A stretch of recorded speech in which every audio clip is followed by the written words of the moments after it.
Welcome back, everyone. The difference if we survive this year or not as entrepreneurs is if we have a good pipeline and some good win rates.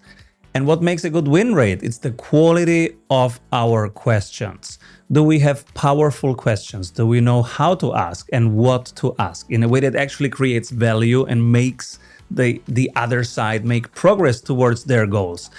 And I asked Bobby Mesta to be here because he wrote Demand Side Sales, Jobs to be Done, all these important concepts that you all know about. But this time we want to drill very nitty gritty into what are good questions, what are bad questions in sales, because he Yes. knows stuff. Welcome, Yeah. Bobby. Yes. Thank you. Thank you, Simon. Great to be here. Happy to share too. Let's start with the bad questions, right? What are you Yes. seeing out there that's just not working? So to me, the bad there's like a set of categories of bad questions. I think some bad questions are very generalized questions where they might give a specific answer, but like how are you doing? Right? It's like or how's the business going? Or like just very general type questions. And you find that those are not really questions you can get good answers from. Like part of this is that to get good answers, we got to ask good questions. Now there's setup questions we have to do, but a lot of bad questions are too general. They're how do I say this? They're focused on the future as opposed to focusing on today and the past. And what I mean by that is that most people don't really know what they want, but they know that they need to change. And so Mm. part of this really good questions help you understand kind of what the context that they're in, right? Another thing about bad questions is they're almost yes no questions. They're very attribute focused. Did you like this?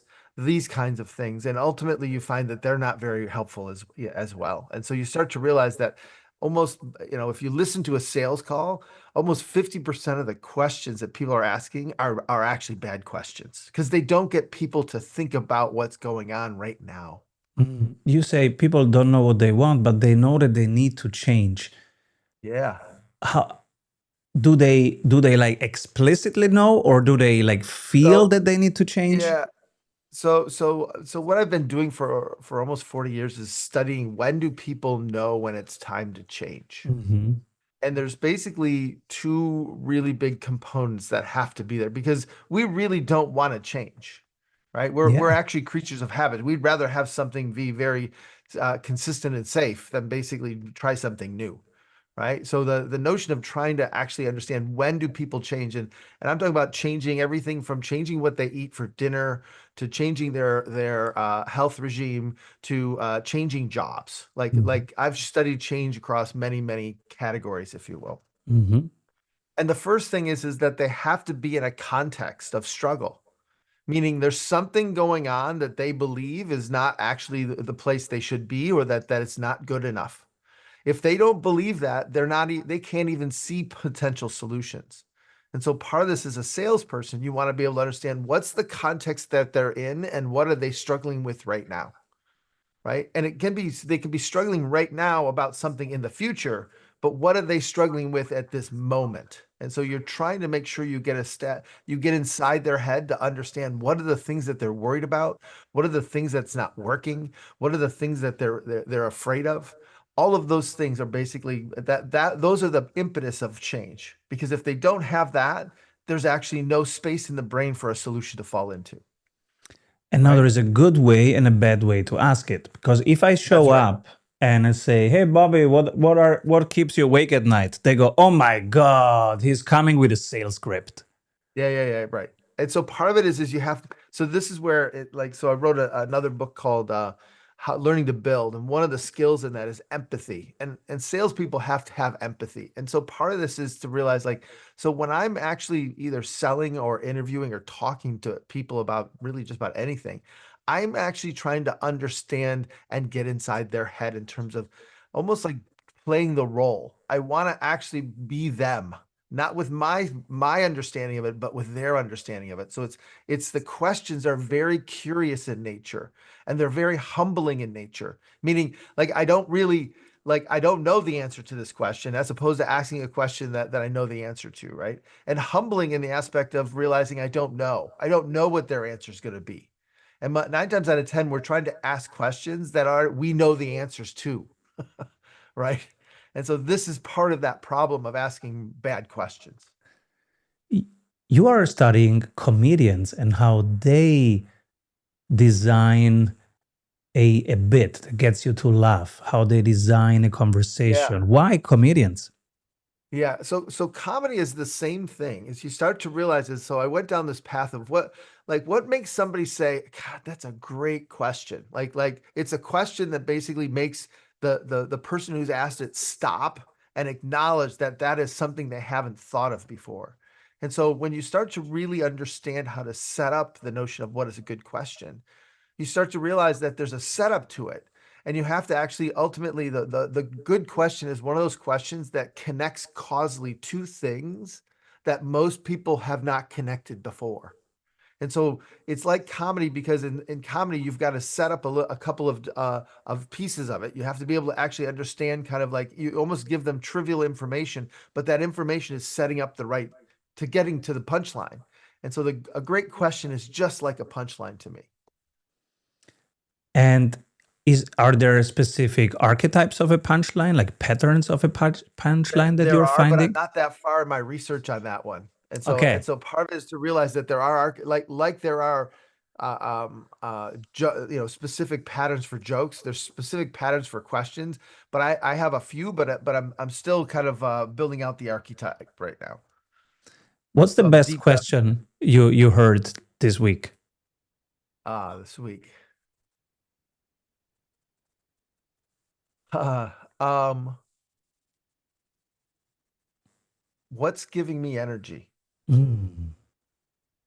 And I think that the reason why it does is it forces me to really think about what's happened, what am I looking forward to where I want to lean in, and ultimately then it forces me to start to think about what I'm leaning out on.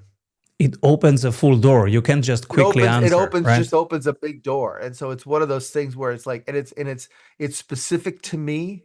It's specific Hmm. to something that I did. It's something that's specific to I perceived. And to be honest, it made me think. And so I think of good questions are ones that actually make me think as an individual. I love this.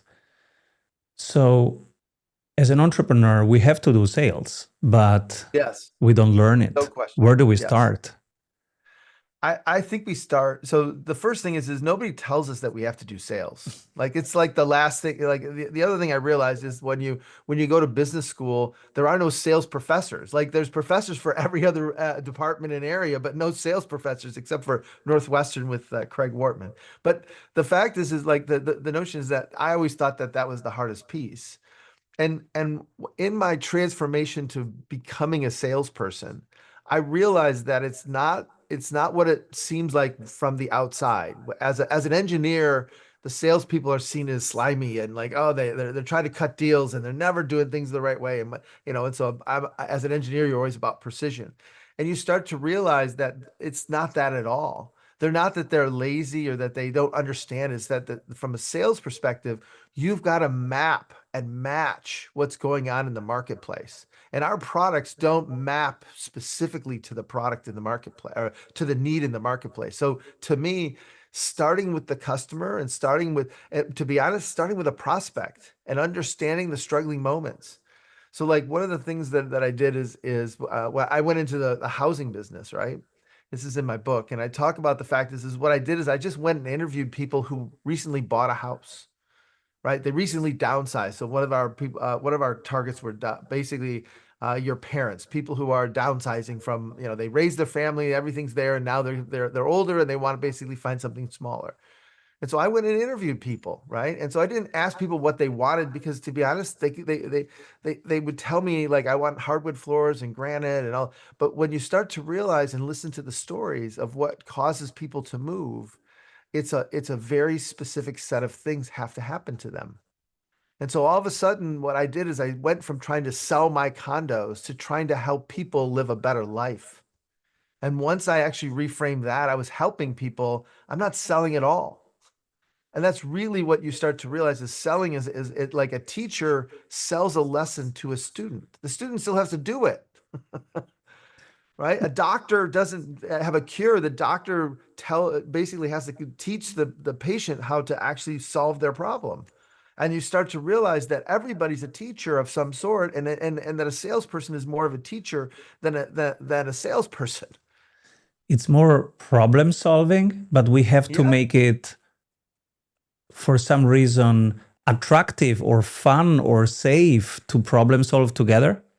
That's right. I think part of it is to realize that is what are the problems that you solve? And the way that I frame it is what is the progress you help people make? Because there's one thing to have a problem, but it doesn't mean I want to solve it. And Mhm. so the other half of this is what are the outcomes that they're seeking or that they need. And so part of this is it's a problem, it's a situation, it's a context that they're in, and a set of outcomes that they want. And that's the help that salespeople do is they help people navigate that transformation. And usually it's with our products to help them do that. But most people think about selling the product, and once the product's sold, we're done.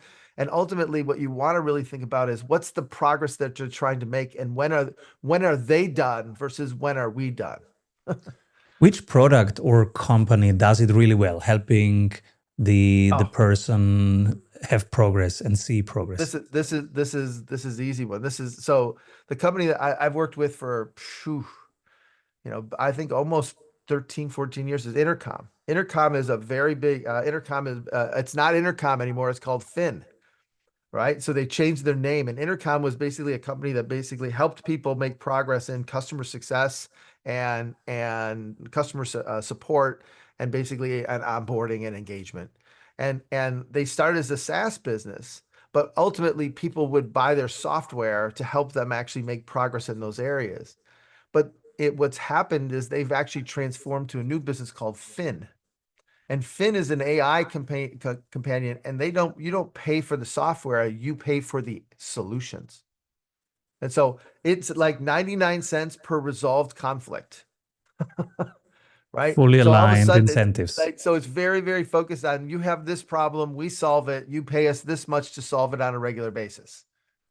Right. So it's those kinds of things. And so all of a sudden you realize is that's the ultimate value is like this problem is how big and do I need to get somebody else to solve it or not? And that's where all of a sudden you're starting to realize like, and they're so focused on the customer that they didn't add AI as a feature. They actually realized that AI opened up a way in which so they could actually have a different value proposition. And they actually just migrated the company over to the new platform. Crazy. So many listeners right now, they go, "Oh my God, I would love that. But how do I get there? I'm so far away right now with my offer. Yes. How do I get there? What's the So process to yeah, get yeah, there?" yeah. So to me, the first step is to I'll say there's a couple of pills you got to take. One pill is this humility pill, and the humility pill is that you don't really know what you don't know, and so you have to actually be humble. And then two is you got to be curious for the fact that you don't know. And then what I would tell you is after you've taken those two pills, now you can actually start to talk to some customers. And I would talk to people who recently purchased you and don't talk about the rule is you can't talk about your product. All you can talk about is them. What was going on? What happened to them? What made them ready? How did they look? How did they decide? What were they hoping for? What did they get in the experience? And you're going to extract the story from their perspective. And you cannot talk, you can't, every time you say your product name, you have to put in $20 to a pot. And so it's this aspect of being able to listen to real stories of customers and to realize that the first story you hear, you're going to go, "Oh my gosh, that's an anomaly." And then the second story you hear, you're going to go like, "That's an anomaly too." And by the time you get to the eighth story, you're going to realize that they're all anomalies, but they're anomalies to the way you think people use your product. So what's wrong is not that these are all anomalies that you pick the wrong people. What's wrong is the way you actually view your customers. And you need to look at now these 8 to 10 people you've talked to and say, what's the new pattern of how I have to, what has to happen to them? What have to they be seeking? What are the trade-offs they're willing to make? What are the anxieties they have? What are the habits they have to give up? And once you can start to see the patterns, then you can start to realize, like, okay, this is why people buy us, not what they buy. This is why they buy us. This is the situation they fall in when they're actually can value us the most. And oh, by the way, this is what they're hoping for once they actually have our product installed in their world and their life. That's the real helpful part. Where can AI help us with this, and where shouldn't we even try? Yeah. That's a great question. So I have a couple of things. One is I believe that there's still like two things. One is AI can help summarize and potentially gather some of this information. But the reality is it's still a human to human interaction piece because there's things in the conversation that are emotional, that are social, that are not said but implied by pauses, for example. And that it's a conversation about with somebody and it's about extracting the story. And I would say the words are half of the story. It's the tone, it's all Mm. the other stuff that's part of the story that AI can't get. Now, once you see the patterns, AI can help you actually hone and refine the patterns.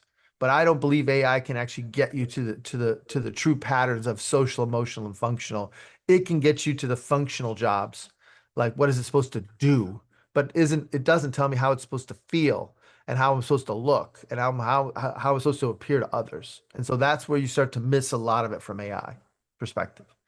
The other part is people have been using AI to generate questions. And what I will tell you is curiosity is a much better prompter than AI on this one. And that is if you can admit you don't know and you're curious, the questions that come out of your mouth will be 10 times better than anything AI can put out there. Are you using AI heavily? I'm using AI heavily in a lot of different spaces because I believe that AI is creating the age of integration. So I'm using AI to integrate my thoughts. It's to actually be able to dissect things in greater detail. It's about having access to connections and logic and understanding that I've never had before. So I feel like I'm a kid in a candy store. But I'm not using it necessarily for discovery. I'm using it for basically being able to kind of get into the right area so that I can actually experience the situation.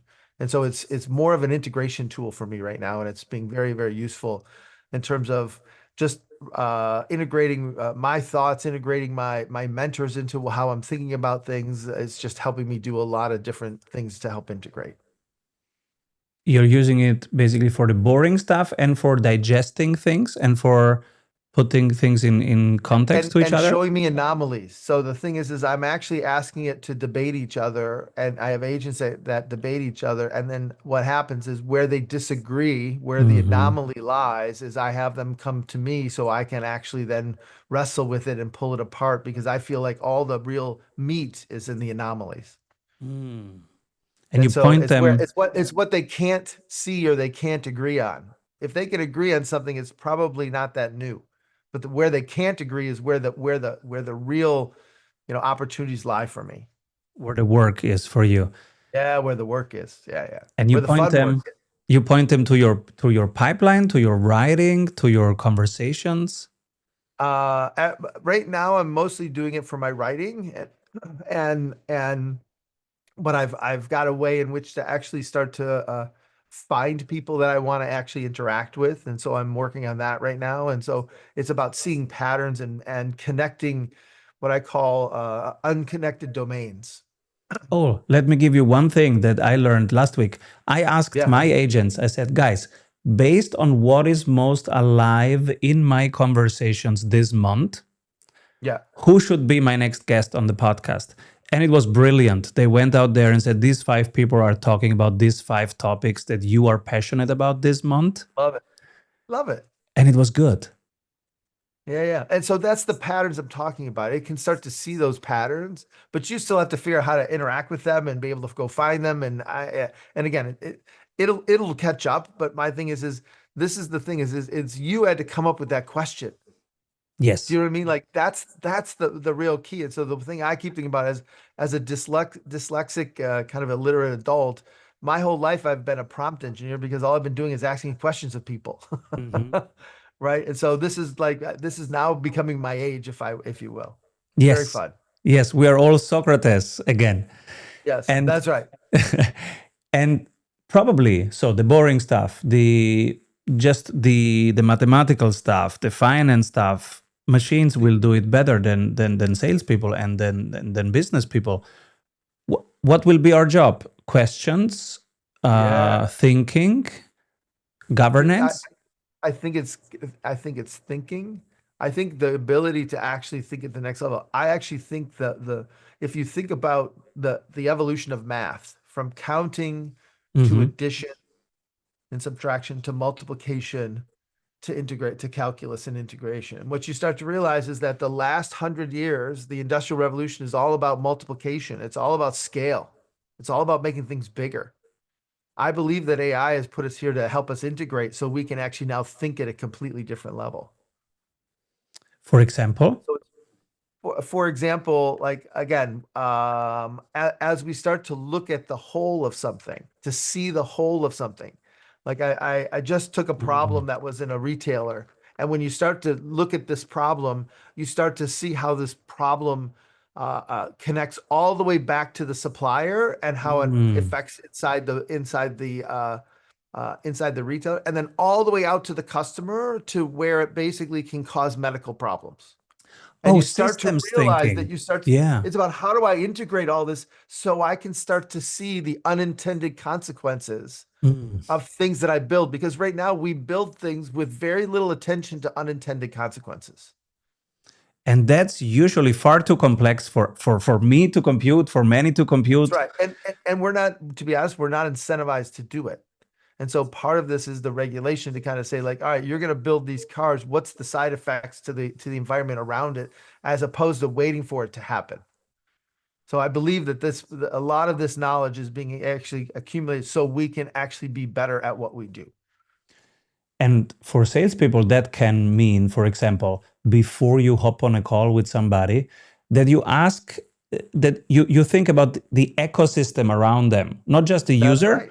but maybe, That's right. vendors, suppliers to the vendors, children of the users, Yeah. etc., clients of the Understanding their users. context. It's Yeah. just understanding their context. What context are they living in? And again, AI can provide you, and if you ask the right questions, AI can provide you enough context so you can resonate with that person you're calling.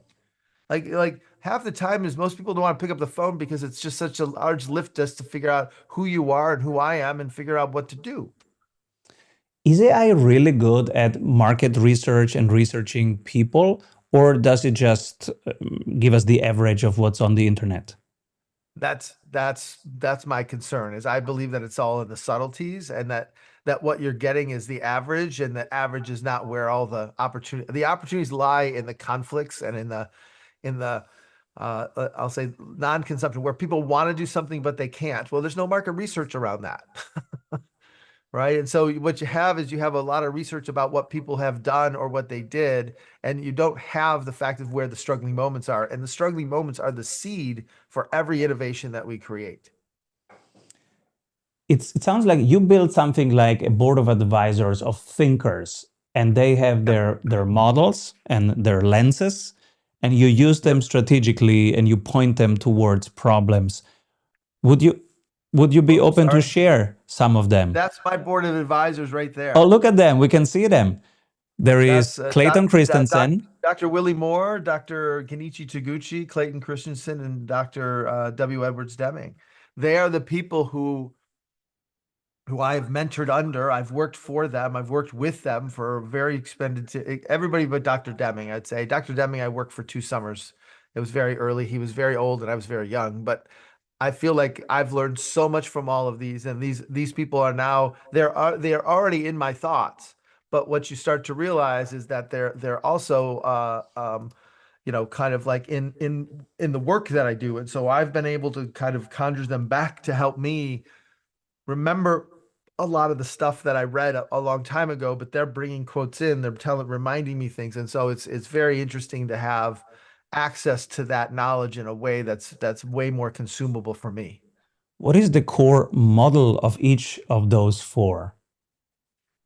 What does that mean? I don't know what it means. Everyone's very different. That's the whole Which beauty of it. lenses do they apply to problems? Yeah. So Clay is more of the strategic side of innovation and creation, and about thinking about kind of like when is it time for when will you be disrupted? When do big changes come and how they work? Um, uh, Dr. Deming was all about the transformation of ingredients or supplies into finished goods and being able to understand the process and the systems required to do that. And so ultimately he's the causal, I call him causal mechanism. How does everything work? Taguchi was really a lens of discovery of he would always say there's way more unknown in the world than known, and our job as engineers is to make the unknown known. And so he taught me how to discover and how to actually understand how, I have to have different mindset when I'm trying to discover something as opposed to when I'm trying to prove something. And then Mhm. Dr. Willie Moore was this amazing woman who was a PhD in particle physics, and she was my boss at Ford, and she taught me about how to see things all in one continuum, how to understand the plastic supplier to the pellets to the train ride to the extrusion department to basically creating a mirror to going on a car, like to understand things from beginning to end and see the whole was very, very big. And then Russell Akoff is another one who's in there as well. So they all bring different things, but and the interesting part is they all talk about anomalies differently, but the fact is I feel like anomalies is really the topic I want to dive deeper on in the future because I feel like that's where all the opportunities lie is in between things that the things we can't explain, and when we can't explain will actually give us a new model or a new way to look. I have actually a question about Russell Akoff because recently I was thinking about he gave us this model where data turns into information, turns into understanding, turns into Yes. wisdom. Yes. Now, the what turns information into understanding is experience. Yes. And we have experience, we humans. But the AI, does the AI have experience? It has experience. So the way that I would talk about is it has different kinds of experience. It has experience in relationships between words, where we have experience between relationships and memories and Mm. experiences. And Hmm. so, to be honest, if you think about it, AI only can actually use words to describe a situation, which are only like 25% of the situation. Hmm.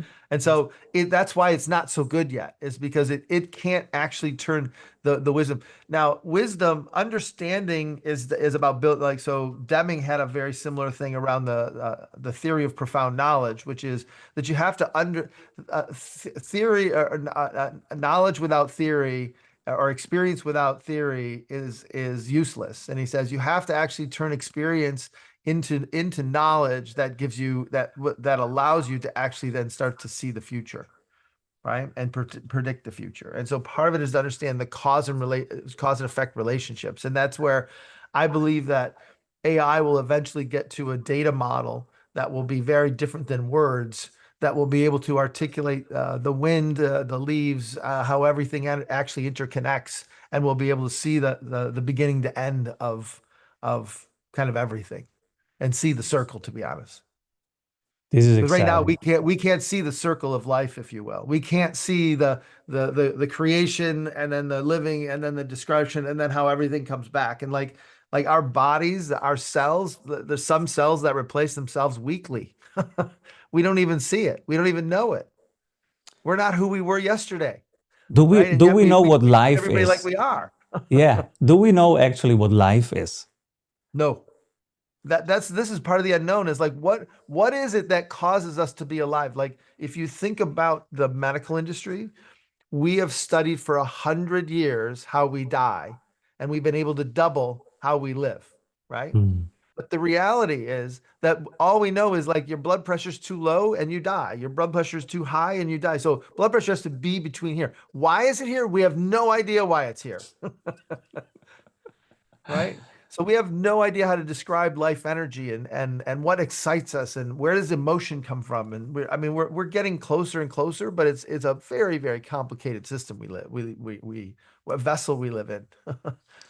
Sometimes I get asked, did we achieve AGI? Will we achieve AGI? And I say, I don't even know what intelligence is. How can I know when we achieved AGI? And also, I really care? I care about when do we solve cancer, right? And when do we solve health? That's right. That's right. And this is where we go from knowledge to wisdom, right? And what is wisdom is the merging of art and science. It's for all the unknowns we have in the situation, wisdom is the one who can see the pattern to go like, "Oh, this is just like that."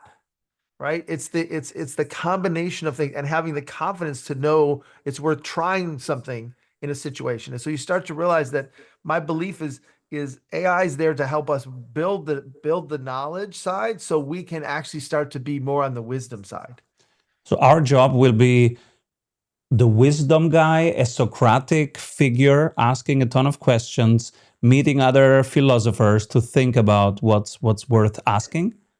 And think about raising our children and basically do it like my thing is I don't think work is going to be the same that we thought about work in the past. And so I think the fact is it's going to change, but I feel like this is it's I'm not worried because I believe that humans have demonstrated their ability to be very, very diligent about survival, right? They find a And way. even though we've had an atomic bomb for over 75 years, we still haven't put one off. And so you True. start to realize like that's kind of an amazing feat to realize we've have this ability, but we also have the discretion not to do it. Hmm. And so I think that the fact is it's going to be a transformation, but it's going to be like I think those who lean into it will figure out kind of how to actually utilize it the best. But I will tell you this, there's nobody who's using AI right now who is working less. I don't know anybody.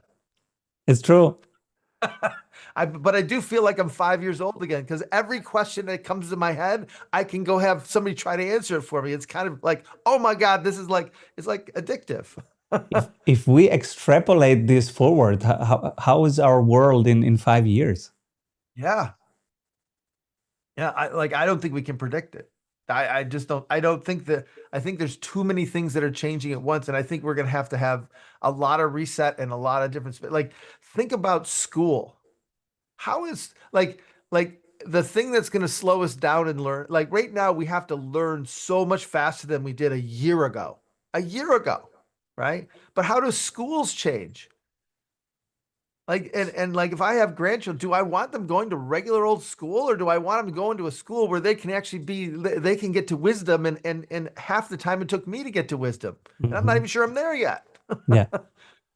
What Right? And so you start to realize like and everything's going to resist like again, we resist change more than accept change. But I've been studying change my whole life and I feel like that this is one of those big step changes that we need to actually figure out how to lean into and we will figure out how to survive, but the fact is we need to understand this before it gets out of control. Because if we get too paranoid about it, it will get paranoid about us.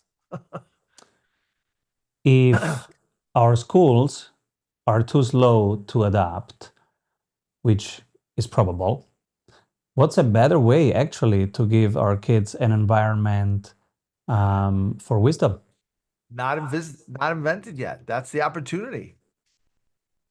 Let's go build a new school, right? And the hard part is nobody's going to allow you to do it because at some point, like with the old system works, and if the old system works, and it's like, at what point does it not work? How do we go figure out the people it's not working for? And all of the new systems will be built for the people who basically the current system doesn't work for, Yes. Yes. right? It's how Entrepreneurs, the pendulum swings. the people who have a pain, again, to back to Yeah. pain, we need to have a problem, right? A pain. Entrepreneurs have a pain. Come on, there must be a better way to do this. I'm That's frustrated with right. it. And then they start building it. But it's more than pain. It's also context. Like certain things have to happen to them to make them ready for your product. And so my Mhm. thing is this is where it's going to be like I've been like so being dyslexic, I had to hide my whole self during my every time everywhere I went to school. I couldn't tell people I couldn't read and write. I had to actually just get bad grades. and to have them tell me I was lazy, How did you right? do it? Well, you just did it. And so my thing is like, how do I go build a school for dyslexics now? It's like, oh my God, that would be a blast. Mm. So these are the kinds of things where you start to realize, like, at some point, the struggling moment is the key. And I think there'll be lots of people, there are lots of people struggling. And I believe AI is part of the way to empower us to actually kind of, iterate to the next level. Bob Mesta, everyone. Where do we start? Which of your books should we start with? Where do we read your wisdom? I think we start with demand side sales. It's the fact that it's transforming sales into like you helping people, and that's what I think everybody does. Is everybody helps somebody makes progress, and that's what the world is about. The next book is Learning to Build, and it's really about kind of the skills that my mentors taught a dyslexic, illiterate kid at 18 years old how to innovate and work on over 3,500 different products and services. And then the other one I would tell you is job moves, which is go find the work and design the work that gives you the most energy, and try to actually go find companies that actually will support you in terms of giving you opportunities where you actually get energy as opposed to trying to do a bunch of work you hate to do. Bob Mesta, everyone. It's Moesta. Thank you so much, Bob, for being on Thank the you. show. Thank you, Severino. Keep Yep. rolling, man. Yeah.